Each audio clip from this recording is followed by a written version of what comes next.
Classic Gold, today's hits. You're on Breakfast with Pablo. Now, Pippa O'Neill was crowned Mrs. Australia when she was 37 weeks pregnant, and she's now preparing for Mrs. International just 8 weeks after giving birth. The former model has completely embraced her post-baby body, and she does join us on the phone today. Pippa, good morning. Hello, good morning. Now, first up, congratulations on being crowned Mrs. Australia 2015. Thank you so much. Now, how did the competition go? And did you go in it expecting that you were going to walk away a winner? Actually, I ended up winning this competition kind of a very different way than normal. I was chosen as an at-large winner this year, so I didn't actually have to go on stage and compete, which was great considering I was 37 weeks pregnant, and I don't know how easy it would have been to find an evening gown at that size. So I came across the title very differently from most other pageants. Now, you're going to be travelling to Jacksonville, Florida in the USA to compete against over 60 countries for the world title of Mrs. International. Are you confident going into this one? I am confident. I think also once you've already won the title of Mrs. Australia, going to the international competition is just the icing on the cake. So for me, it's really exciting to get out there and just represent my country and talk about my charity work and get on stage with everyone else. Now, I'm sure the listeners can notice as well, you've got a slight accent. Are the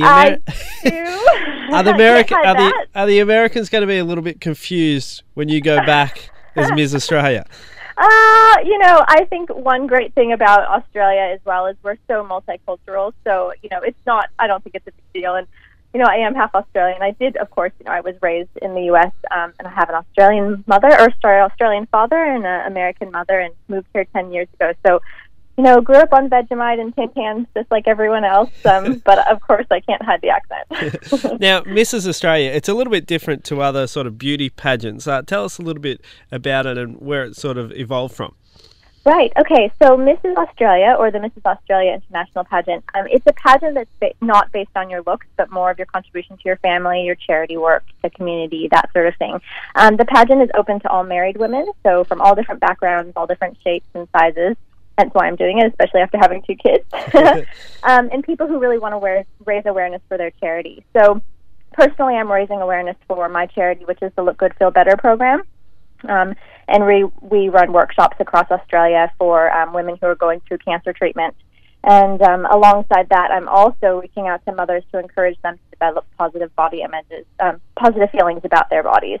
Now, one of the key things that you're really striving for as well is to get women to embrace their bodies after giving birth and having kids. Have you found that the culture is changing a little bit on that now? I do think it has a lot over the years. I think now, as the years go by, we are sort of opening our eyes to, I guess you could say, the real woman. I mean, the real woman is any size and shape, whether you're, size 0 or size 20. Women are just, they're themselves, and I do think that we need to embrace ourselves how we are. So I do think it is changing. I do think that we are accepting ourselves a lot more, which is great. And, anything I can do as well to spread the message out there and just, let women know that we're all beautiful no matter what size and shape we are. And especially after having a baby and your body's going to change, sometimes it can be hard to accept those changes. But just to know that, if you love your body, then, of course, your children will probably love theirs as well, because they are little, they learn so much from us. So, yes. And Pippa, I've got to ask you something. I'm an absolute idiot when it comes to spelling and whatnot. Mm-hmm. And I was joking during the songs. I was like, it is Mrs., isn't it? Mrs. International. So that's right. Phil, you tell me, there's Mrs., Miss, and Ms. Can you tell me the difference between the 3? Because I've got no idea. I know one's for married women and one's for not, but there's a third one. What's that third one? So, I guess I'll go over all the titles. So, we'll start with Miss Teen, because that, of course, is the very beginning one. So we have Miss Teen Australia International, and of course the teen is a teen contestant. Then a Miss is an unmarried woman. Right, so that's MISS?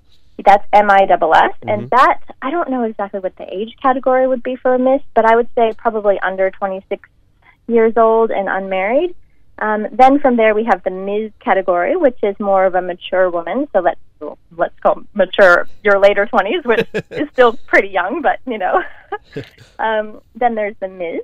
And then, of course, there's Mrs., and Mrs. just implies that you're married. Right. Well, thanks for clearing that up. I've gone through life. I've stumbled through life for 30 years and never known the difference.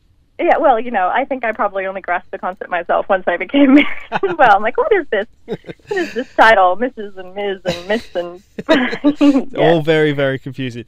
Now, we wish you all the best for the upcoming pageant. It is, of course, later this year in July over in the US. All the best. Hope the Americans don't get too confused and try to embrace you as their own. You are Australian, and make sure you wave that Australian flag very, very loudly and brightly. I will. Definitely. Thank you so much for having me. Classic Gold, today's hits. Spirit.